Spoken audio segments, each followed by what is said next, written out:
Thank you, David. Our second scene setter this morning is Shamubeel Eaqub from NZIER, and he's going to speak briefly, and I think we may have time for a couple of questions from his scene setting piece as well.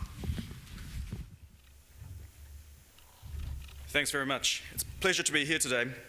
I went to the economy sessions yesterday, and what was really amazing was to see, after going to the Association of Economists conference last couple of weeks ago, which was all very structured. It was all about listening to equations and the denseness of all that, to actually you guys talking about stuff that you're interested in and that organic bit, which was so refreshing to see in a conference. Now, you'll think me a technology Luddite because I have not brought a PowerPoint, and the reason for that was what Judge Hervey said is, you know what, sometimes it's better to have the conversation. The messages I'm going to talk about today are not very different from what Dave talked about. And that's really unusual, right? I have a confession to make. I'm an economist. Not many economists agree with each other. But in this case, the story isn't very different. With the internet, all the excitement lies ahead of us. The internet is in its infancy. What we have seen is what the steam engine did for industrialization. But for me, the bigger and closest story for New Zealand is not what the steam engine did, but really the big story for New Zealand, the biggest step change that we had to productivity and activity in New Zealand was the advent of refrigerated shipping. That opened up the world to us. We could send butter, meat, and that's really what made New Zealand rich and fantastic.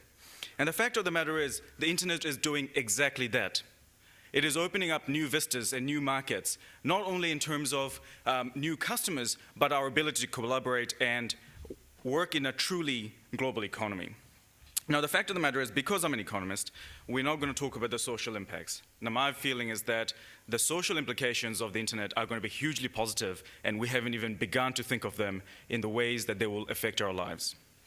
But the fact of the matter is I'm closer to my family and closer to my friends who are spread all over the world today than I was even 5 or 10 years ago. This is a massive change. But the economics of it is very simple. It reduces communications costs. The fact of the matter is, talking to somebody who is on the other side of the world is nearly costless. I do a lot of business with the Iraqi Ministry of Finance. Now, sounds a bit scary, and it is. So we meet in Beirut, not in Iraq.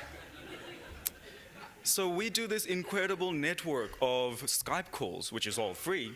But we've got people who are sitting in Bangladesh, we've got people in Iraq, we've got people in Beirut, I'm sitting in Wellington, and sometimes from the airport. And the fact of the matter is we can still interact and do these amazing bits of work that I enjoy doing, but quite frankly, I wouldn't feel personally safe being in the middle of Iraq doing it. But technology has reduced communication costs to such an extent that it has had the massive effects of globalization that we saw with trade. So pretty much over the 1800s and 1900s, trade costs, shipping costs have come down, and that has fueled this amazing bit of globalization. And to me, internet is going to be globalization Mark II. It's going to unleash the weightless bit of the interaction. We hear about the weightless economy. We haven't seen nothing yet. We've not even started. And that's really where the scale effects are going to come in.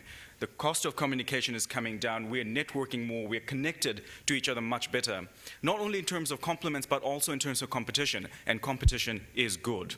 It will make us hungry and thirsty for change. And what we're seeing so far is really we're starting to scale up.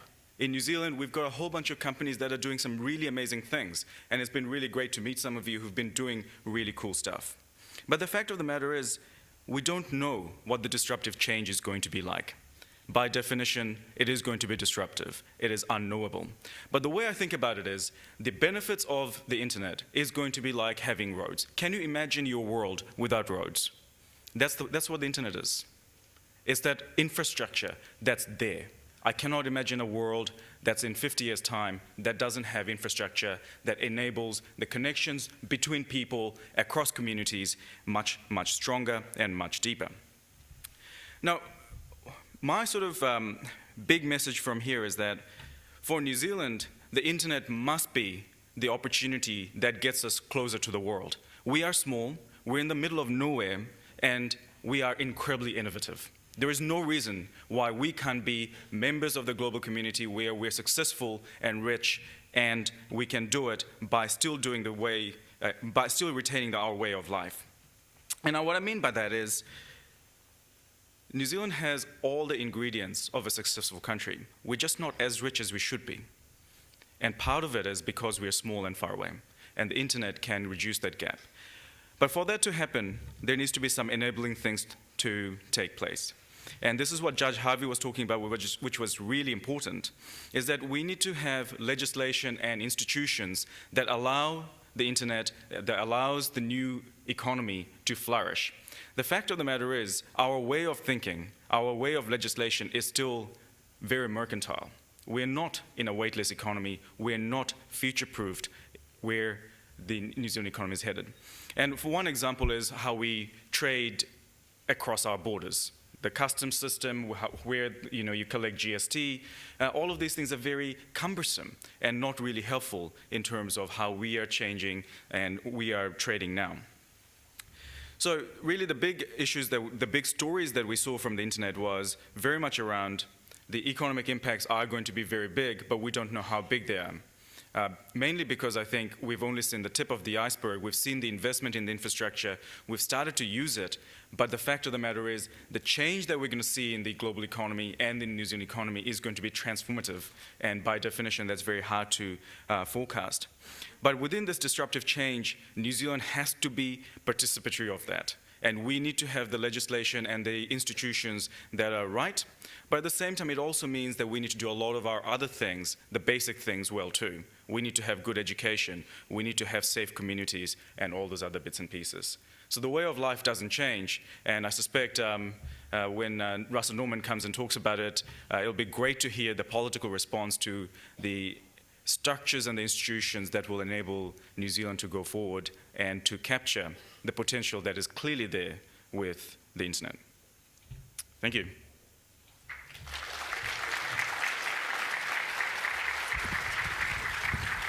We've got time for just 2 questions, say, if there are 2. Yes, very firm hand in the back there, yes.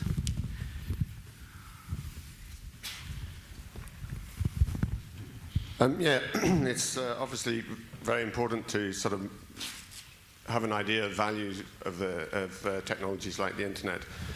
And I'm wondering why there seems to be such a big oversight when we start looking at trade agreements like the TPP and ACTA and so on, in assessing what impact those agreements might have on the internet economy. In particular, because the NZIER did a review of an economic study on the TPP and totally missed pointing out that that was an aspect that was lacking. So I wonder whether the NZIER would regret having not at least made that point.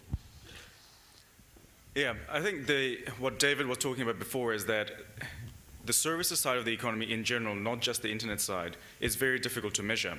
And that seems to be one of the areas where we still just don't have enough of an understanding, and in part because it's so new. And everything that we do in terms of measuring the economy, in terms of having legislations for the economy, is still very much stuck in that old way of doing things. We're clinging on to the past. And we're slowly trying to move in the right direction, but it is going to take time. There will be oversights in times, and we have to fix those. So, I don't know the details of the TPP work because I didn't do it personally, but I can certainly put you in touch with the guy who did. Let's have a chat afterwards. One more? Is there one more question out there? No? Oh, yeah, sorry, here. Yes, one more here.